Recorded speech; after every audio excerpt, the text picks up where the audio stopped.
get myself an eye patch. All right. It'd be tougher, more intimidating. And I'd switch it back and forth on different days to confuse people. Amy. Stu, how are you? Only blacked out once coming up the stairs. It was a joke. Hey, Bruce. Hello, Stuart. You got a minute? I'll meet you in your chambers. It's good to see you, Bruce. Was it? Did he always look at me like that? Like what? Like I was trailing my own personal oil slick. Well, I don't know. He's a pretty good judge of character. Ouch. Are we back there? I'm happy you're out of the hospital and on the mend. What more do you want from me? When you came to see me in the hospital, did we talk? A little. Did I say anything nuts? Because it's mostly a murky haze. I think it was the morphine. Yeah, you were a little nuts, but... Would you have dinner with me tonight? Why?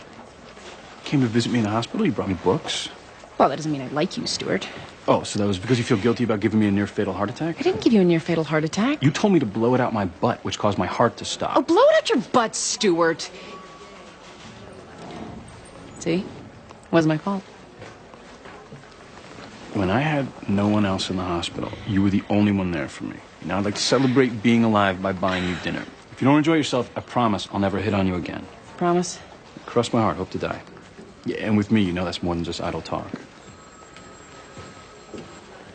Come on. Well, tonight is pretty short notice. Carpe diem, baby. Okay. But never call me baby. Okay. I'll make a reservation and I'll call you.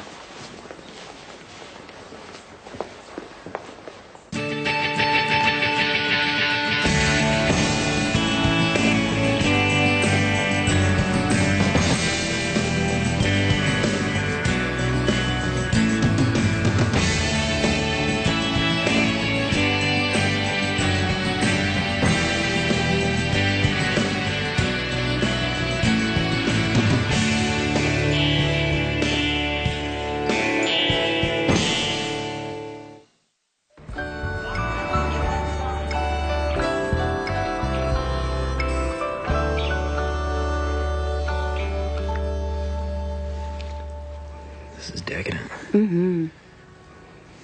I mean, the rest of the world is out there scrabbling for a living, and here I am, canoodling with my baby.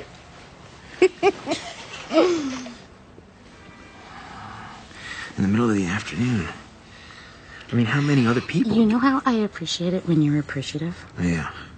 Do you have to be so noisy about it? I'm just trying to buy myself a little bit of time. I'm several years past my sexual prime. Really?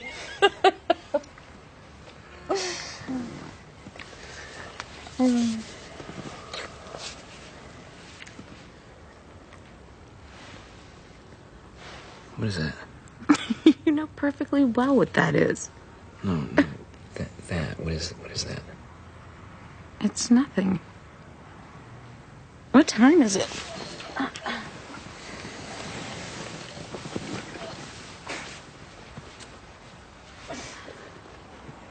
Carol, I felt something when I touched you.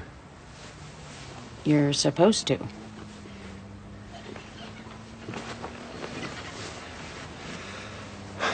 I mean, something in your breast.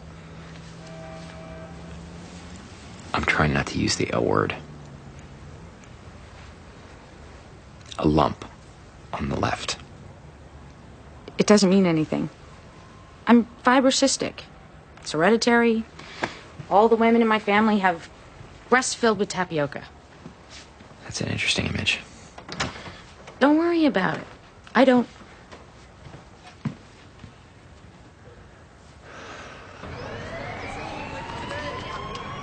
I think it's important to remember how misleading facts can be.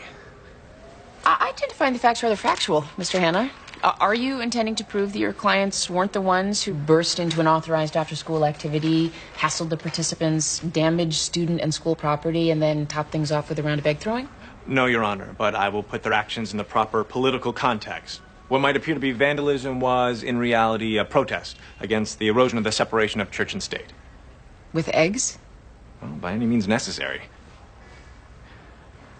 Jake Flanders and Wallace Reed were deeply disturbed that an overtly religious organization had been given permission to meet on school grounds. As stated, Your Honor, the Live the Lord Club has permission for their meetings, as do more than a dozen other student-operated after-school activities. The object of this particular club being the evangelizing of boys and girls with the gospel of the Lord Jesus Christ. The Supreme Court doesn't have a problem with this. And if it was the I Love Hitler Club, would that be permissible as well? Oh, Mr. Hanna, it is way too early in the morning to play the Hitler card. Mr. Van Exel will give you the particulars of the next meeting. Next case. Your Honor, I'm Russell Coleman. My group helps organize student-run Live the Lord clubs across the country. Well, if it's appropriate, Mr. Coleman, I'll hear from you tomorrow afternoon. This man just equated the Lord Jesus Christ to Adolf Hitler. Do you plan to admonish him for that remark? No, not at this time. Don't you think, in all fairness... Fairness notwithstanding, Mr. Coleman, I decide what's permissible in this courtroom and no one else. For example, I'm letting you speak. I see. I thought you might.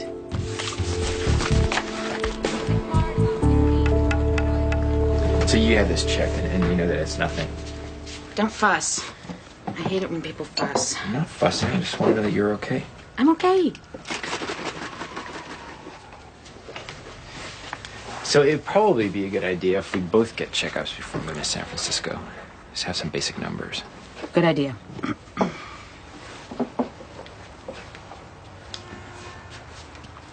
You have a regular doctor. Vincent, Frankly, I'm a little freaked out by your lump. it's not a lump. Lump, tapioca, fiberglass insulation. I felt it. Don't worry. When you worry, things happen, okay?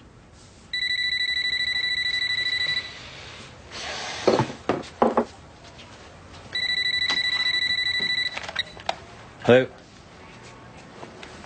Well, I'm pretty sure my mother was... All right. No, thanks for calling. I'll be there in 10 minutes. Carol, I gotta go. I'll see you later then. Yeah, okay.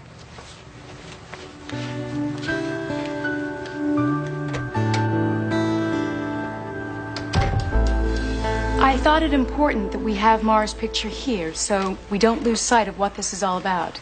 The death last year of Alex Finch, the father Mara Rosario never knew, was the last in a series of tragic events in this little girl's life. A life of struggle, loss, and fear in a nameless Guatemalan village without telephones, electricity, or dependable drinking water. Violence claimed her parents. It's our job to see that greedy people don't steal her birthright. Mr. Finch chose to have an affair with Mara's mother, Yelena Rosario, when she was in the United States trying to raise money for the Zapatistas. His responsibilities did not end when she returned to her native country and gave birth to their child. Yelena left the baby with her mother and was subsequently killed in a skirmish with Mexican troops. Alex Finch was the father of this little girl, and Mara Rosario is entitled to her share of the Finch estate.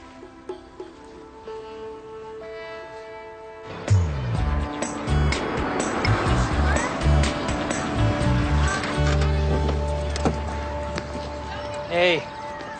Sorry, Lauren. You all right? Sure. Were you doing something important when the school called? No, I was finished anyway. Wasn't Grandma supposed to pick you up? Yeah, but I'm happy to see you, Uncle Vincent. I'm happy to see you too, Lauren. You don't come around as much as you used to, because there's awkwardness. Bring your pack. Hey, what am I, the chauffeur? I can't sit where there's an airbag. I'll get crushed in the face. All right. Once we move to San Francisco, we won't have these moments together. Is guilt a genetic predisposition with gray women, or is it a learned behavior? I don't know. Because I don't know what that means. Do up your seatbelt.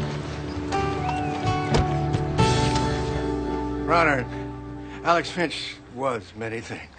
He was one of the most successful, sought-after investment managers in the United States. When the private plane carrying him and his only son crashed in the Atlantic off Hilton Head, 3 different Wall Street indices dipped at the news.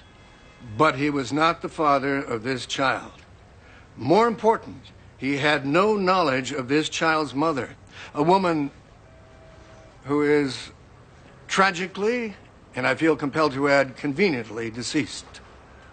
The motives behind this paternity suit are astonishingly transparent. Greed may be the engine here, but its source is not this side of the room. Thank you.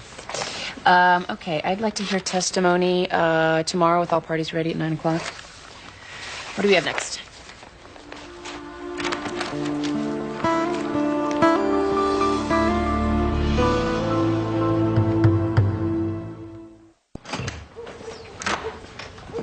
Grandma gets so caught up in her own dunnage. You're saying a lot of stuff that I don't understand today. It's this thing women do. Even when they need help or emotional support, they retreat into their own world, where no man, no matter how much he loves her, is allowed to enter. Well, when I get my own world, I'm going to invite everyone to come with it. Except Ronnie Loomis. Grandma didn't leave a message. It's not plugged in. Why isn't it plugged in? Because it's broken. When Ronnie Loomis pulls my hair, I kick him. Sounds right to me. What time will your mother be home? Late. She has a date with the guy she killed. Why are you and my mom having a fight? We're not actually having a fight. It seems like a fight. You're gonna have to ask her about this. It's kind of a grown-up thing. It doesn't seem very grown up. Well, when things get really, really grown up, they start to seem childish again. I liked it better when you guys got along.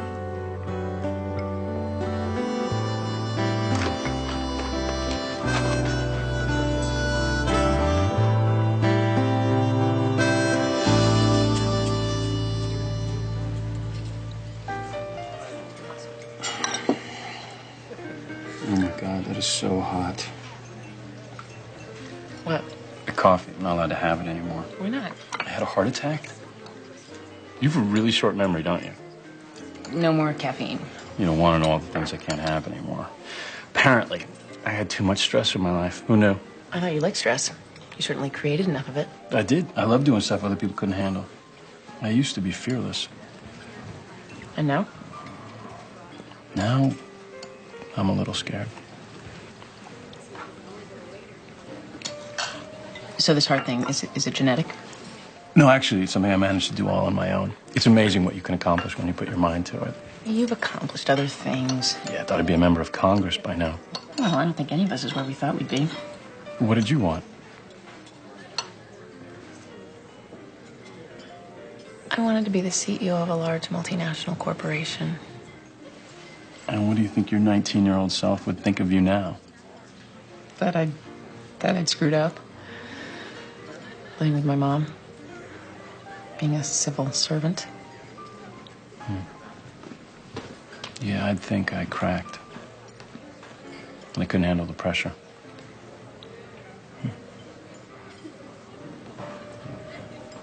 You know what? Our 19-year-old selves were idiots.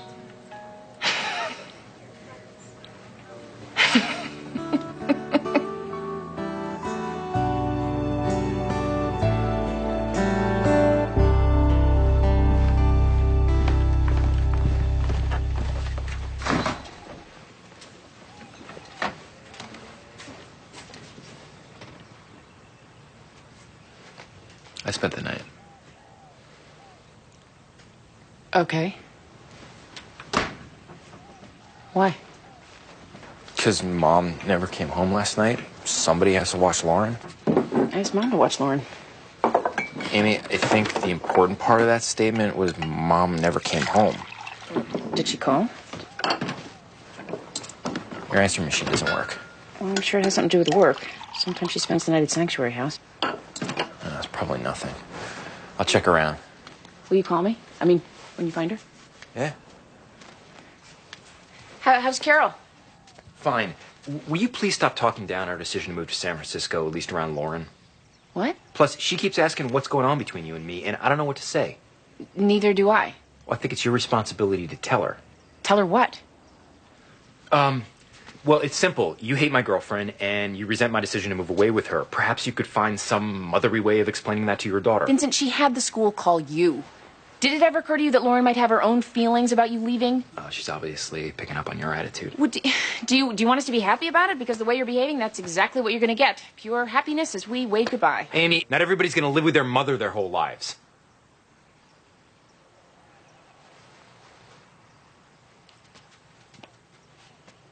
Well, that's just a bit meaner than I actually intended. Just a little bit? I'll drop Lauren off at school for you. That's okay, I'll do it. Actually, I promised her. So if you don't mind, I'd like to keep that promise.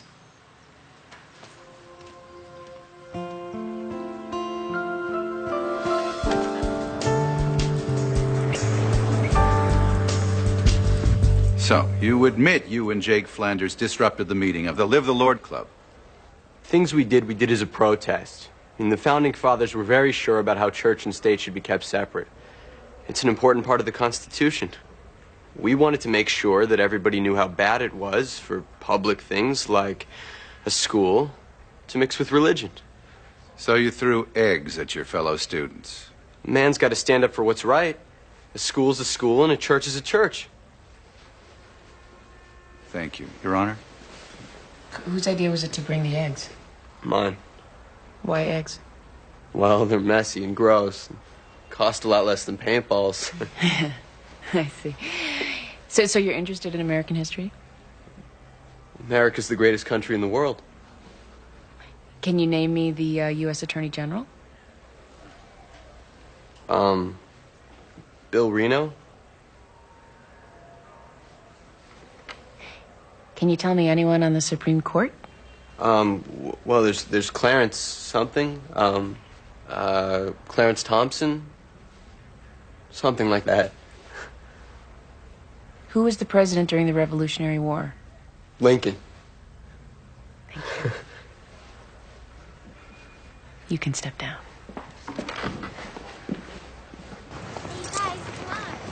You going to the doctor today? No. Why? Should I? I met Carol. Are you sick? No. I only go to the doctor if I throw up or bleed. That's a good plan. No, it's not. You should have it checked out. Have what checked out? Oh, go ahead, Vincent. You started this conversation. Carol has a sty in her left eye. Yeah, it's not a sty. No harm in getting the eye doctor to take a look. The eye doctor is not going to tell me anything that I don't already know. Suppose for 1 minute that I agree with you. Your sty is none of my business. I'm way out of line. Granted. Think practically for a moment. You know how annoying I can be. You know how irritatingly focused on something I can become. It's not a pretty sight. This situation has all the earmarks of a classic. But you can diffuse the whole ugly mess with a visit to the eye doctor. You shouldn't be afraid of the eye doctor. I'm not. I think you are. But I hate the dentist. You're fixating on my eye because you don't want to deal with your own problems. What problems? Your house. What's wrong with your house, Uncle Vincent? Nothing. The roof is cracked and the foundation is caving in. It's mad at him for moving away. It's barely speaking to him. Maybe you should make those home repairs before becoming obsessed with my eye. Going to school with you is fun. I'm sure gonna miss it when you move to San Francisco.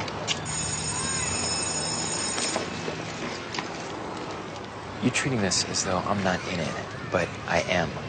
I'm getting ready to uproot my life and move with you to California. What? You afraid you made a bad bargain? What? No, I love you. When I think about our future, I think of this. I think about you and me bringing our own child to school. I hate to miss out on that because you won't go see a doctor.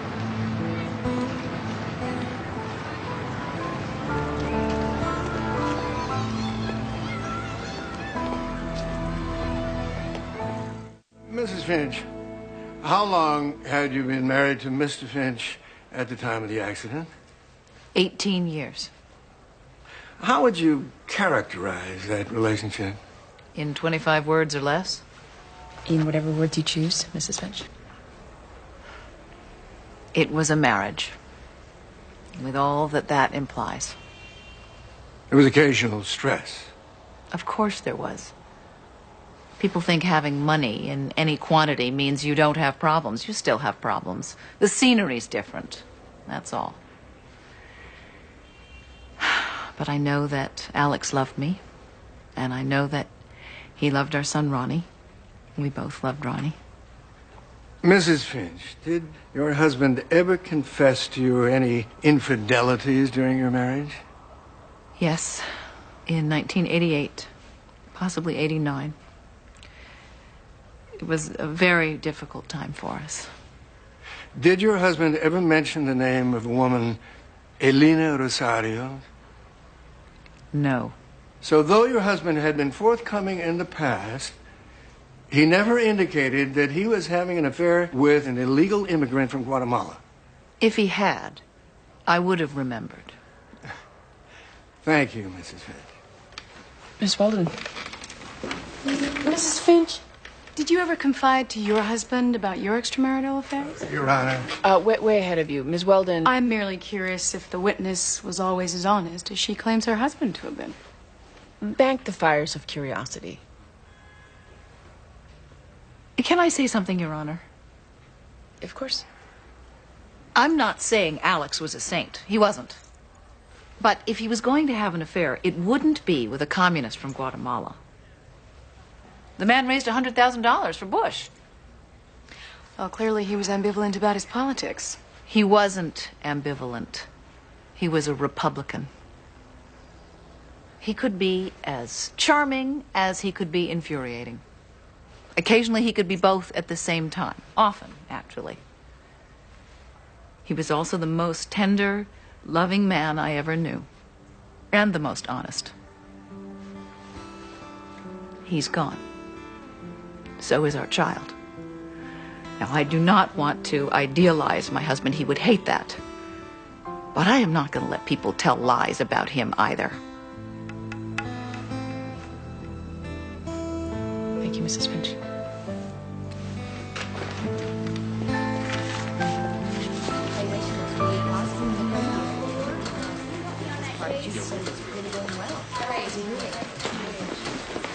Vincent! Hi. Hey, Sean. Listen, I feel a little foolish, but I can't seem to find my mother. Oh. I'm sure everything's fine, but yeah, I've been to Sanctuary House and they haven't seen her, and she didn't come home last night, so... I'm sorry, Vincent, I don't know where Maxine is.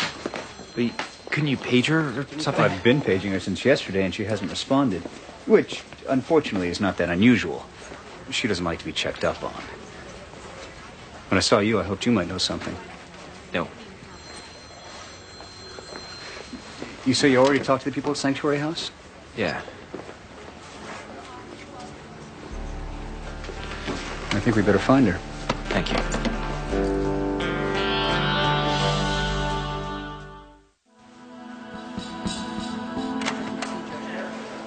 Two minutes. Yeah, What are you looking for? I don't know. You see any resemblance? What? I don't think you can base this kind of judgment on something like that. Well, I might as well. I'm not going to get anything more scientific. This picture is supposed to pull at my heartstrings, right? That's why Ms. Weldon blew it up so big, so I could look into little Mara's eyes. Well, what do you think? I think Weldon is out of her league and way over her head. Or that's what she wants us to think. You want me to check her out? No, I'm just being paranoid, right? Okay. You're gonna be late.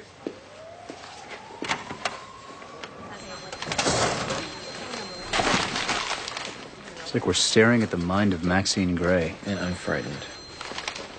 Well, she usually keeps her files with her, in her car. Maybe there's a clue on her computer that'll tell us something. Page her one more time. Hardly anything on here. Does she even use this thing? Mother lives her life on little pieces of paper. Wait, here's something. She's meeting V for lunch at 1:15 at Teddy's. That was me 2 weeks ago. Now is it okay to be officially worried? Ladies and gentlemen, we need everyone available in the conference room in 10 minutes. Why didn't Maxine pick her up? I don't know. She didn't come home last night either. Could she be with Jared? He's in Europe. No, I wouldn't worry. Not even a little bit. Oh, thanks. Well, I think Vincent would let you know if there was anything to worry about.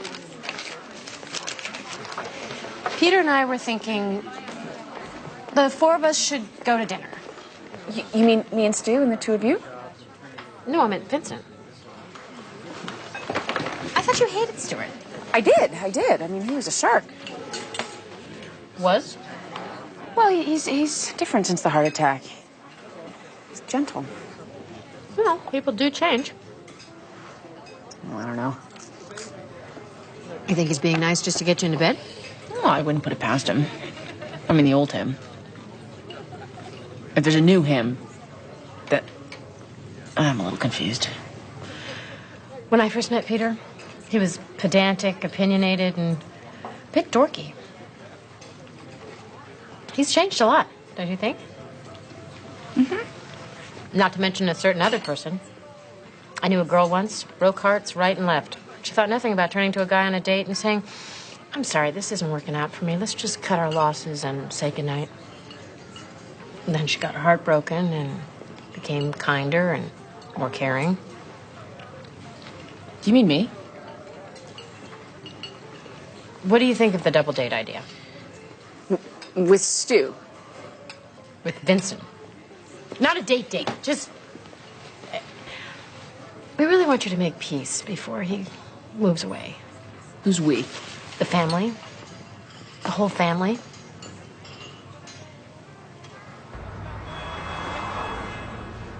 Come on, people. Someone in here has to know what Maxine Gray's working on. This is an emergency. She said you'd say that. Listen up. It is about damn time you became more afraid of me than you are of Maxine Gray. Right, look, I'm not trying to check up on her or second guess her. This really is an emergency. She said you'd say that. Fine. You don't want to believe me? This is her son, Vincent. Careful, they might ask to see your ID. Hi. I'm Vincent Gray. I'm Maxine's youngest son. Oh, the one who's moving to San Francisco? The dog groomer. Oh, he used to be a dog groomer. Now he's some kind of writer. See, the thing is, my mother never came home last night. And she left her granddaughter waiting in front of school, which is not like her. So I'm really worried. Please, if you know something, tell us. I'll take all the blame. She might have mentioned a woman named Cyril. Linda Cyril? It's a pretty bad case of domestic abuse Maxine's been working on. Trying to get the woman to leave her husband. Is he dangerous? Yeah. He's dangerous. Jake Flanders and Wallace Reed have admitted their actions. They would, however, like me to consider their motives. I have. Unfortunately, the only motives I can find are petty maliciousness and a thoughtless disregard for others. And while Mr. Flanders and Mr. Reed claim to have acted in the name of the Constitution, this is clearly an attempt to graft some kind of nobility onto the incident after the fact. So, Jake Flanders and Wallace Reed, I am sentencing you to 6 months supervised probation, during which time you will be under an 8 p.m. curfew and not allowed to participate in any after-school activities. You will also apologize to the members of the Live the Lord Club and make any appropriate restitution. And I want you both back here in 2 weeks, at which time you will make separate oral presentations about the Bill of Rights, specifically the separation of church and state. Whoa, we get homework out of this? The cost of liberty is dear, Mr. Reed.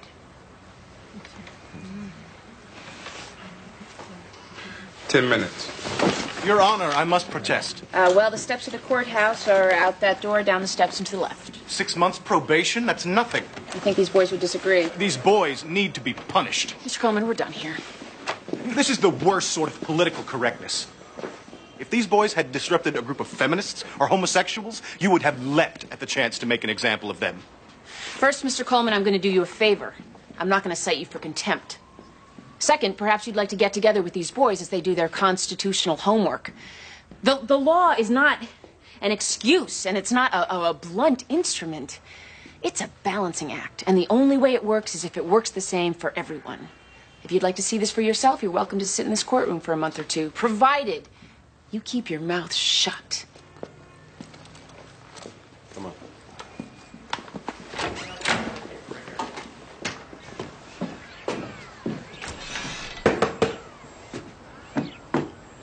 Mr. and Mrs. Cyril, this is Sean Potter from the Department of Children and Families. I'd like to speak with you, please.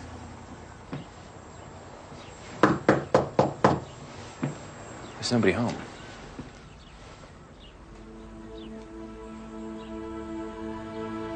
Oh my God. This is not a legal entry. Look at this place. Vincent, as an officer of the state of Connecticut, I can't just bust down people's doors. So stay outside. Mom! God, it looks like someone went berserk in here. Maxine!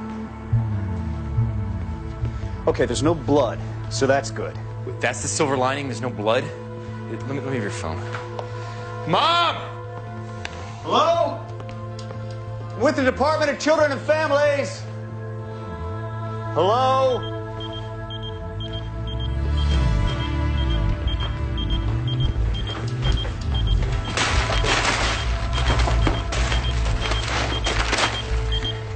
Yeah, that's Maxine's pager. Oh my God. Now what? Let's not jump to any conclusions. All this means is that she was here. Maxine loses more pagers than anyone else in the department. Hell, sometimes she just flings them away. Hey. What the hell you doing in my house? Huh? Mr. Cyril, I'm Sean Potter from the Department of Children and Families.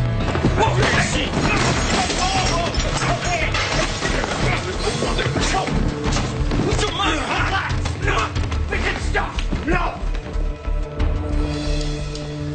This is her pager. What'd you do to her? You got the wrong guy, pal. All right, just calm down, everybody. Now, what happened to your place? Yeah, okay, that was me, all right? I was pissed. I come home, the old lady skipped on me, so I let out some frustration. You say old lady, you mean your wife? What, she ran out? Yeah. Perhaps if you hadn't been beating her for the last several years, that wouldn't have happened. That's just a helpful hint from the Department of Children and Families. Why don't you get the hell out of here, huh? You can't come in here. I'll sue you. If you hurt my mother. I said get the hell out of here, huh? I'll call the cops. You've been seeing a lot of cops. You've been drowning in cops. Keep walking, you punk. Get out of here, punk. Or you want to come back and have a piece of this, huh? You want a little more? Come on!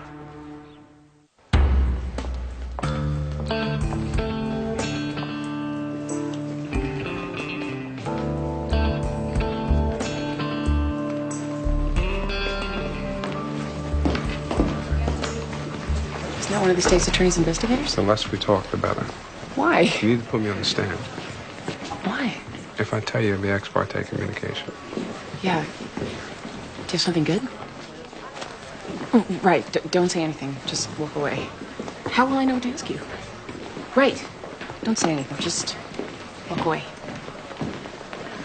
Last time anyone saw her was yesterday morning. Well, tell them we checked the area hospitals.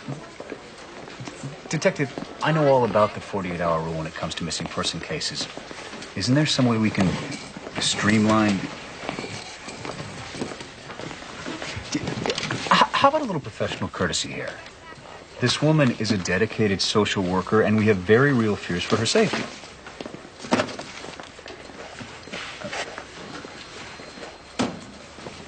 Thank you. Officially, it's a rule, 48 hours. What about unofficially? Unofficially, he's going to put an APB out on her car and stick a unit on Cyril's street. When the 48 hours are up, they'll serve Cyril with a warrant and check the house. That's it. That's all they can do?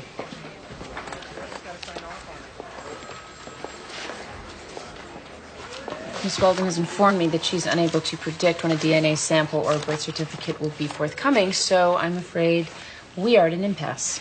Your Honor... Do you have any more witnesses? No, Judge Gray. Mr. Oswald? We're done, Your Honor. Fine. Then I'm going to exercise my right to call my own witness. Mr. Van Exel? Your Honor, this is highly irregular. You can't call your own court services officer. Your objections are duly noted. Raise your right hand. please? Do you swear to tell the truth, the whole truth, and nothing but the truth? I do.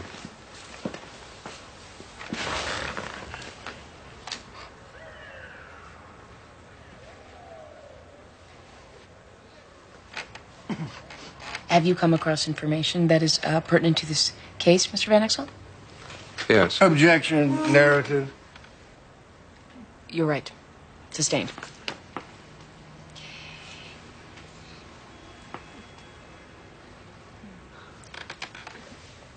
Did you make an independent investigation of this case? Yes.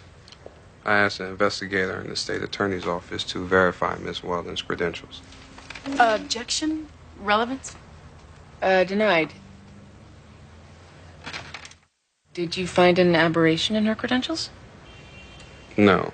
Did you find that she is misrepresenting herself in any way? Yes.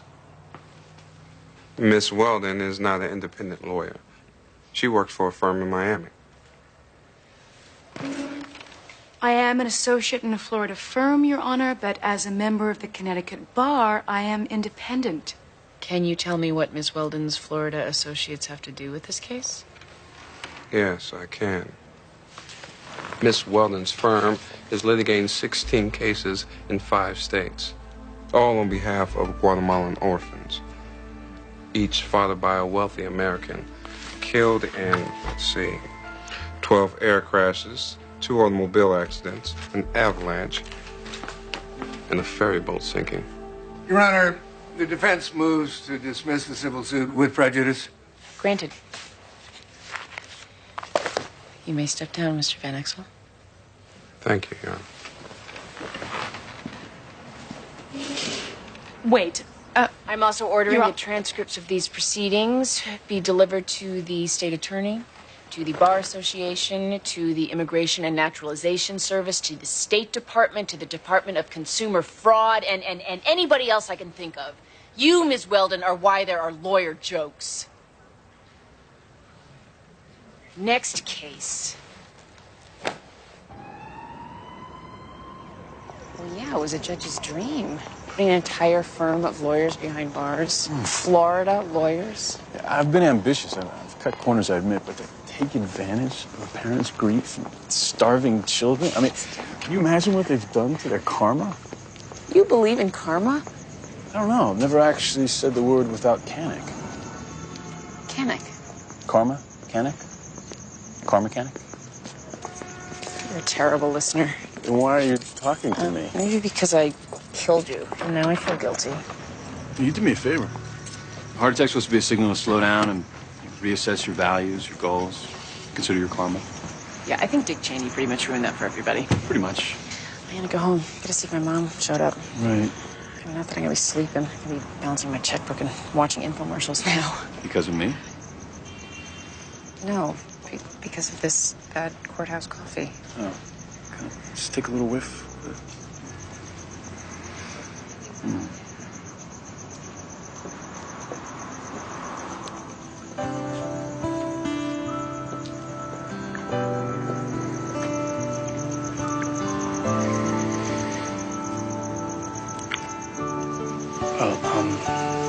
It's time for me to take my blood thinners. Good night. Thank you. Thanks, dear.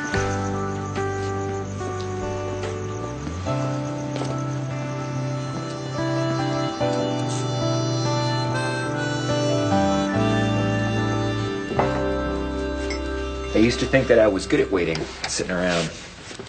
Turns out that I'm not. I was kind of hoping Cyril would charge you with assault. Thanks a lot. And hurry things along and bring the police in and give them a reason to investigate. Investigate what? Something happening? Could you possibly take Lauren upstairs and get her into pajamas? Of course. Yes. Of course. Come on. Why did the police have to investigate? It's too early to go to bed. What's going on? I never get to hear the good stuff. Didn't Mom come home? Oh, now you're concerned? Where was that concern this morning? I trusted you to tell me if there was anything to be concerned about. What, your finger's broken? Have you lost the ability to call me and ask if your mother's all right? You know, I've seen Maxine in a lot of tight This is situations. so typical of you. You withhold information, and then you blame me for not reacting the way you want me to react. Amy, bite me. Where's Jillian? She just left me out there waiting in the car. Lauren, no, wait a minute, come back here. Hi, Mommy. Did you hear about the investigation? I'm sorry, she broke away. What's going on? Mom is missing. No, she's not. She went on the lam with some battered woman until she could find her a secure place in a women's shelter. Peter, dear, don't use that language. It's melodramatic. Are you all right? Where the hell have you been? Oh, apparently Vincent doesn't care if you're all right. He just cares about where the hell you've been. I'm fine. Why shouldn't I be? You knew where she was? Why did you tell him? Because I'm dependable, and Mom said it was a very sensitive secret. Why didn't you tell us? Oh, you know, you two really aren't communicating very well these days. So I thought it made sense to tell Peter. What's the difference? You wanted us to worry. Oh, stop it. You wanted me and Vincent to come together in the face of tragedy. Maxine wouldn't do that. What tragedy? She's standing right here. Guess what, Ma? It didn't work. No, it sure as hell didn't. It didn't.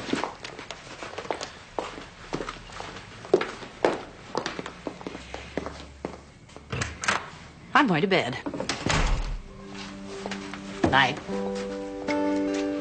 Was that the whole investigation?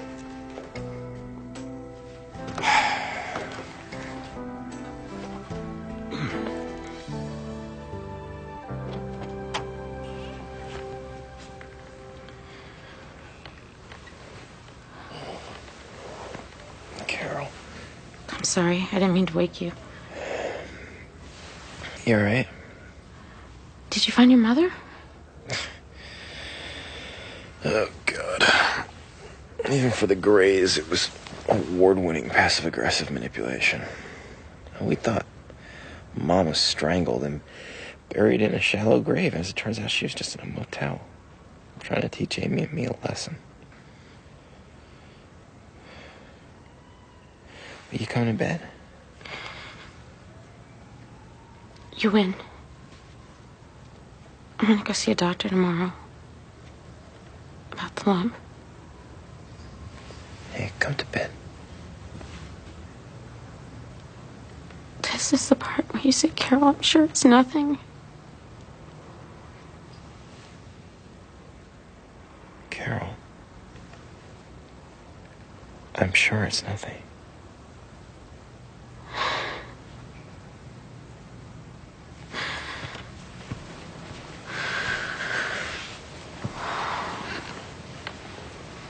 Better be nothing.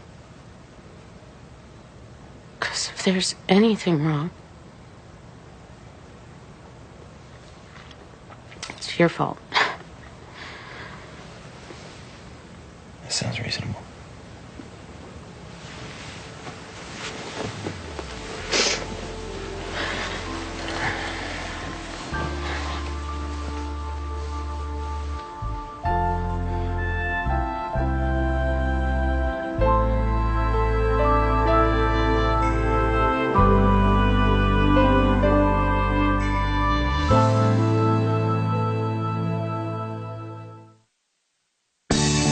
Coming up next on TNT's Prime Time in the Daytime, Amy's relationship with Stuart takes a dramatic turn. Don't miss Judging Amy, next.